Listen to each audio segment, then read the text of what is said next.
چلتے وقت لوگوں کے ذہنوں میں یہ بات تھی کہ یہ دو شہزادوں کی جنگ ہے. ایک طرف بنو امیہ ہے اور دوسری طرف بنو ہاشم ہے، اور بنو امیہ معلوم دنیا کے اندر جو ہے بہت زیادہ اس کے پاس دنیاوی مال ہے، حکومت ہے، اور جبکہ بنو ہاشم جو ہیں وہ بہت زیادہ بہادر ہیں اور کوئی ایسی جنگ نہیں ہے جس میں یہ ہو اور انہوں نے فتح نہ کی ہو. تو ہم جو ہے بنو ہاشم کے ساتھ رہتے ہیں اور ہم جا کے جب جنگ ہوگی تو مال دنیا کثرت سے ہمیں ملے گا اور غنیمت کے طور پہ ہمارے جو ہے وہ زندگیاں جو ہیں وہ سنور جائیں گی. تو امام حسین علیہ السلام نے یہاں پہ لوگوں کو خطبات دے دے کے اپنا مقصد بھی بتایا، اور وہ مقصد کا نتیجہ یہ حاصل ہوا کہ جتنے ایسے سوچ رکھنے والے لوگ تھے وہ امام کے ساتھ جو چلے تو صحیح. امام حسین علیہ السلام چند افراد نہیں گئے تھے کہ ہاں جی امام حسین اور خاندان کے 18 جوان اور باقی خواتین اور بچے، نہ، ایک پورا جو ہے ایک قسم کا پورا ایک وفد گیا، ایک لشکر کی شکل میں گئے ہیں. اور لیکن کیونکہ جنگ کا ارادہ نہیں ہے تو منزل کو جو ہے مکہ مکرمہ قرار دیا.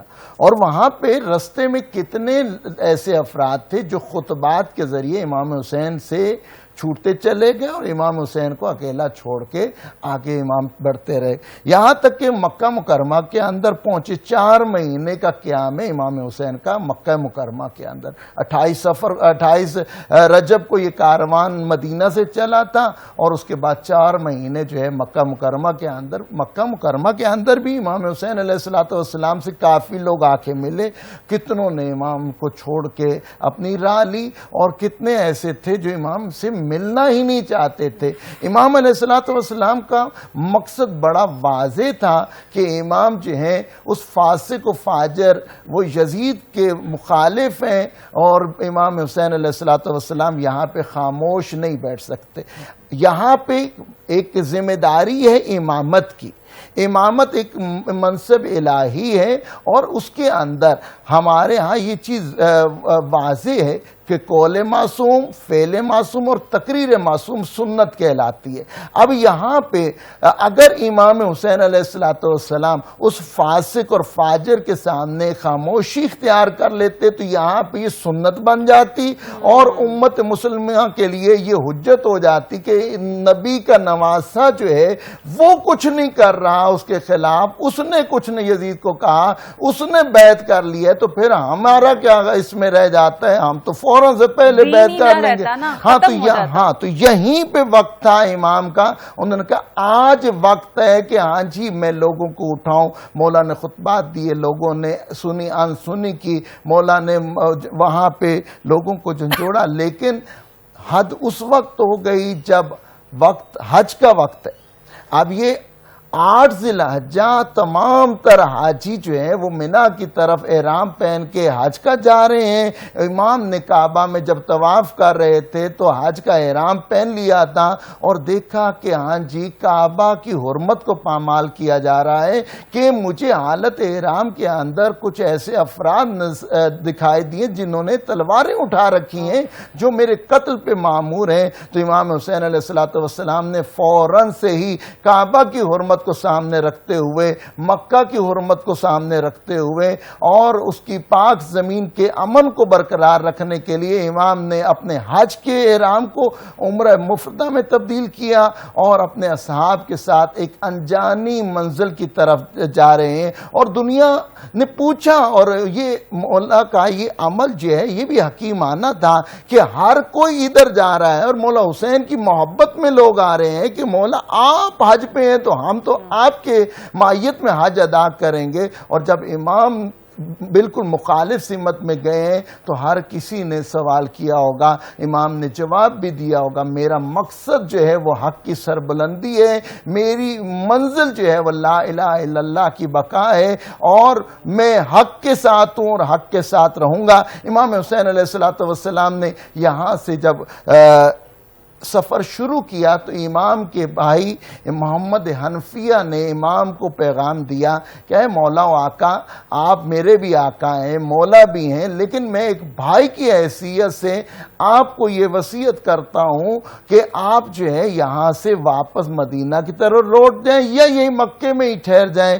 ہاں، آپ عراق کی طرف جو جا رہے ہیں، عراقیوں نے کسی کے ساتھ وفا نہیں کی، تو یہاں پہ امام حسین علیہ السلام نے اپنی وصیت محمد حنفیہ کو لکھی کہ میں جاؤ حشم کے لیے نہیں جا رہا، میں تجارت کے لیے نہیں جا رہا، میں سلطنت حاصل کرنے کے لیے نہیں جا رہا، میں فتنہ فساد کے لیے نہیں جا رہا، انما خرجت لطلب اصلاح امت جدی رسول اللہ، بلکہ میرا مقصد بڑا واضح ہے، ویژن بڑا کلیئر ہے کہ میں اپنے جد رسول خدا حضرت محمد مصطفیٰ صلی اللہ علیہ وآلہ وسلم کی امت کی اصلاح کی خاطر جا رہا ہوں۔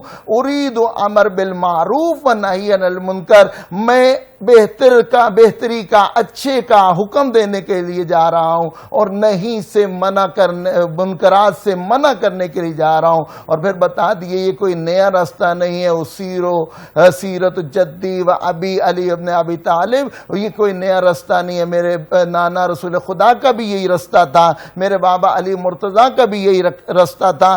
جہاں جہاں پہ نہیں ہوگی، جہاں جہاں پہ برائی ہوگی، میں وہاں پہ انکار کروں گا۔ آج بھی انکار مشکل ہے۔ مولا حسین علیہ السلام نے وہاں پہ جو کہا کہ اصلاح کی خاطر نکل رہا ہوں، تو یہ بھی بڑا کلیئر ویژن امام کا تھا۔ نمازیں ہو رہی تھی، روزے پڑھے جا رہے تھے، حج ہو رہا تھا، نکاح ہو رہا تھا، لا الہ الا اللہ محمد رسول اللہ پڑھا جا رہا تھا، اللہ اکبر کی اذانیں ہو رہی تھی۔ یہ تمام تر جو ہے نبی خدا کی پاک سنتیں اور اللہ کے احکام جاری تھے۔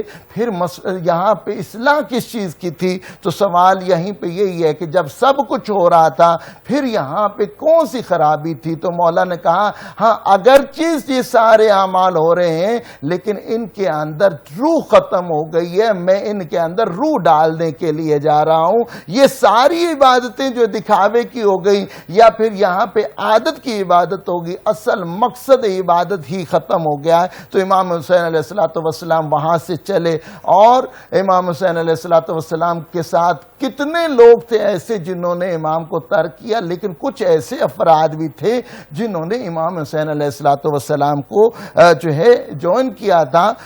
اور ان کی اپنی ایک ہسٹری ہے، ان پہ بہت سی بات ہو سکتی ہے۔ یہاں پہ امام حسین علیہ السلام، کیونکہ وقت ہمارے پاس مختصر ہے، اور اگر ہم یہ 2 محرم کا جب وہ آمد ہوئی ان کی کربلا، میں اس طرف آتا ہوں۔ یہاں پہ یہ قافلہ حسینی ایک انجان سمت جا رہا تھا، یہ دنیا کہتی ہے، لیکن امام حسین علیہ السلام وقت کے امام ہیں، ان کو پتہ ہے کہ مجھے یہاں کہاں پہ یہ لے کے جانا چاہ رہے ہیں، اور امام اسی سرزمین کی تلاش میں تھے اور وہاں پہ پہنچے۔ جب وہاں پہ امام علیہ السلام 2 محرم کو وہاں پہ داخل ہوئے، تو یہاں پہ امام حسین علیہ السلام کی، جیسے آپ نے شروع میں بیان کیا، امام کی سواری نے چلنا چھوڑ دی۔ امام نے یہاں پہ کہا کہ سواری تبدیل کی جائے، ممکن ہے تھک گئی، ایک سواری تبدیل ہوئی، دوسری ہوئی، یہاں تک کہ 7-8 سواریاں تبدیل ہو گئیں۔ تو امام نے کہا کہ یہ کون سا مقام، کیوں ہر طرف سے قوم عادہ نے پیچھے سے گھیرا ہوا ہے ہر طرف سے، اور امام آگے ہیں، اور ان کی جرت نہیں ہے کوئی امام کو آگے سے روکے۔ یہ امام اپنی منزل کا تعین کر رہے ہیں کہاں جانا ہے، اور امام جب وہاں پہ جب گھوڑوں نے چلنا چھوڑ دیا، امام نے اس زمین پہ اتر کے اس مٹی کو سونگا، کہا کہ یہ وہی جگہ ہے جس کا وعدہ تھا، انا للہ و انا الیہ راجعون، انا للہ و نحن الیہ راجعون۔ یہاں پہ امام کا یہ کہنا تھا کہ سب نے پوچھا مولا آقا یہ کون سی جگہ ہے؟ کہا کہ یہاں کے مقامیوں کو بلایا جائے، تو انہوں نے کہا کسی کو اس کو شت فرات کہتے ہیں، کوئی کہتے ہیں نانوا کہتے ہیں، اور کسی نے کہا کہ اس کو کرب و بلا کہتے ہیں۔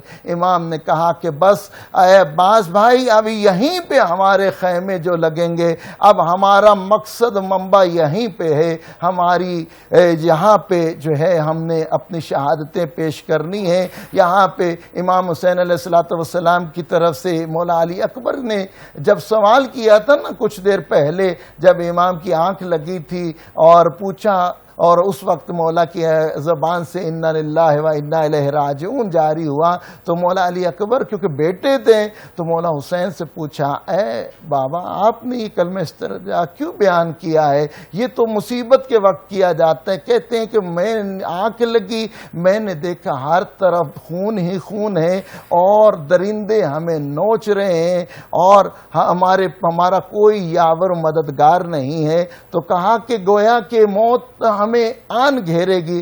ہاں بیٹا، لگتا وہی ہے کہ جس کا وعدہ کیا تھا وفا کرنے کا وقت آ گیا ہے۔ تو کہا بابا کیا فرق پڑتا ہے کہ موت ہم پہ آن پڑے یا ہم موت پہ چلے جائیں، بس یہ بتا دیجیے کیا ہم حق پر نہیں ہیں؟